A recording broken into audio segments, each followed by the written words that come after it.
श्री शिवाय नमस्तुभ्यम दोस्तों। हर हर महादेव, जय महाकाल। मैं प्रतिभा शर्मा एक बार फिर से स्वागत करती हूँ आप सबका अपने YouTube चैनल पर। दोस्तों 30 अप्रैल से चैत्र नवरात्रि प्रारंभ हो चुकी है और आज है दूसरा दिन, यानी कि 31 अप्रैल चैत्र नवरात्रि का दूसरा दिन, साथ ही साथ सोमवार का दिन है। तो ये बहुत ही खास, बहुत ही विशेष दिन हो जाता है ना। सर्वार्थ सिद्धि योग है, शिव और माँ दोनों का संगम कह सकते हैं आप इस दिन पर। बहुत ही खास, बहुत ही विशेष दिन है ये, द्वितीया का दिन। और इस दिन आपको कुछ छोटे छोटे से उपाय मैं बताने वाली हूँ।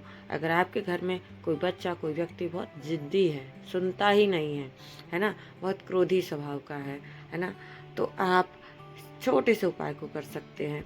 और साथ ही साथ मैं बेलपत्र का एक विशेष उपाय आप सबके साथ शेयर करने वाली हूँ, जो कि अगर आपके घर में किसी भी प्रकार की धन को लेकर के, लक्ष्मी को लेकर के समस्या बनी हुई है, उसका रीज़न कोई भी हो सकता है, किसी भी वजह से वो आपके घर में माँ लक्ष्मी का वास नहीं हो रहा है, धन की समस्या बनी हुई है, तो आप इन उपायों को करके माँ का आशीर्वाद अवश्य प्राप्त कर सकते हैं।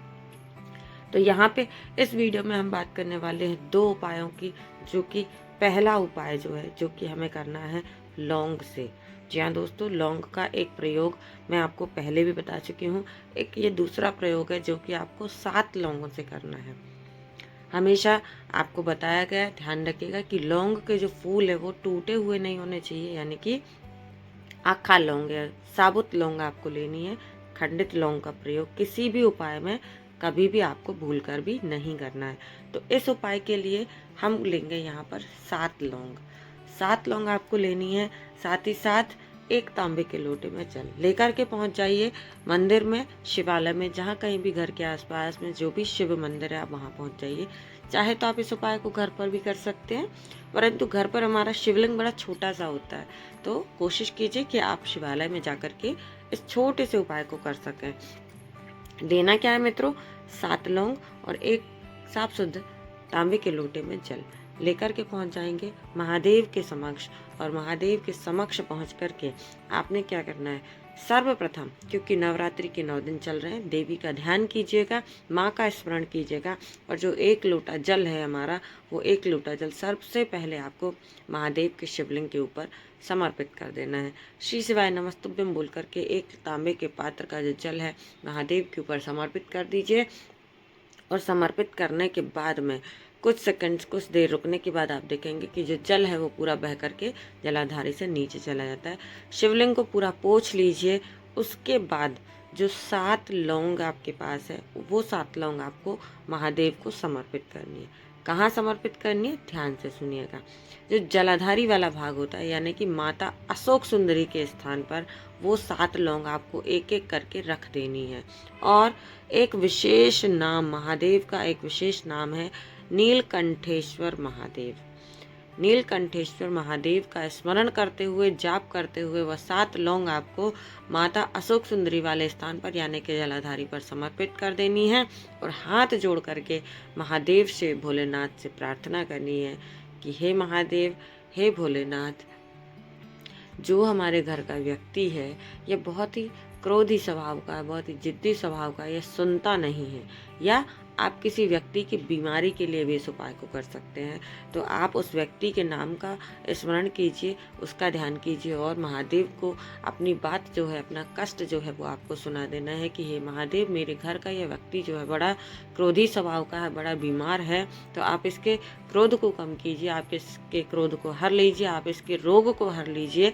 और ये जो मैंने 7 लौंग समर्पित की हैं, इनको मुझे प्रसाद स्वरूप लेने की आज्ञा दीजिए। तो आपको उसको प्रसाद मानना है।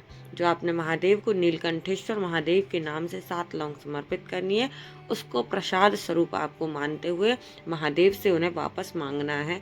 और अपनी प्रार्थना पूर्ण करने के बाद में वह 7 लौंग आपको लेकर के अपने घर वापस आ जाना है। अब बहुत सारे लोग नवरात्रि का व्रत रखते हैं, तो कुछ लोग लौंग का सेवन करते हैं और कुछ लोग इसे वर्जित मांगते हैं। तो अगर आप नवरात्रि का व्रत रखे हुए हैं और लौंग का सेवन नहीं करते हैं, तो इसे 9 दिन के बाद में ग्रहण करना है। या फिर आप जिस भी व्यक्ति के निमित्त से ये कर रहे हैं, तो आपने क्या करना है, वो लौंग घर ला करके अच्छे से कूट लेना है, मिक्स कर लेना है।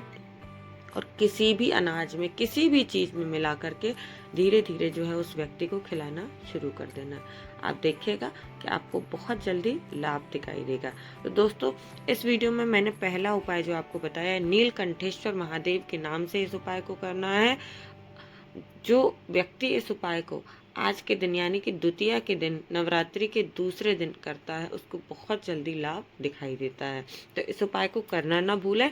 चलिए बात करते हैं अब इस उपाय के इस वीडियो में मैं दूसरे उपाय की। तो दूसरा उपाय क्या है? तो मित्रों, अगर आपके जीवन में भी यह समस्या बनी हुई है कि माँ लक्ष्मी आती तो है लेकिन रुकती नहीं है, यानी कि धन आता तो है लेकिन रुकता नहीं है, बड़ी जल्दी खर्च हो जाता है, या धन का आगमन जो है वो रुक गया है, धन लक्ष्मी की प्राप्ति ही नहीं हो रही है, तो लक्ष्मी प्राप्ति के लिए इस छोटे से उपाय को मैं आपके साथ शेयर करने वाली हूँ, जो कि आपको ज़रूर करना चाहिए आज, यानी कि सोमवार, नवरात्रि के द्वितीय तिथि के दिन, 31 अप्रैल सोमवार का दिन, यानी कि माँ और भगवान शिव का समावेश दोनों ही इस दिन पर हैं। तो इस उपाय को आज के दिन अवश्य कीजिएगा।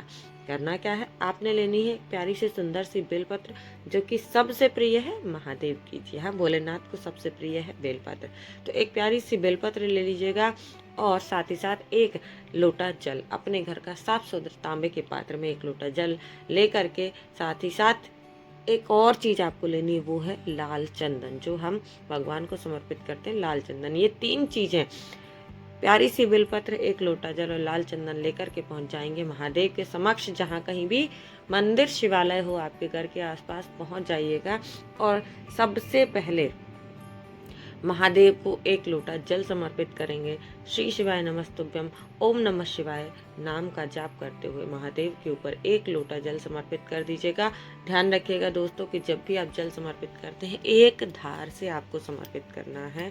एक धार से ही भगवान शिव के ऊपर जल समर्पित किया जाता है। साथ ही साथ ध्यान रखना चाहिए कि क्योंकि बहुत सारे लोग बड़ी जल्दी में होते हैं, तो गए और जल्दी से एक लोटा जल जो है वो महादेव के ऊपर उड़ेल दिया।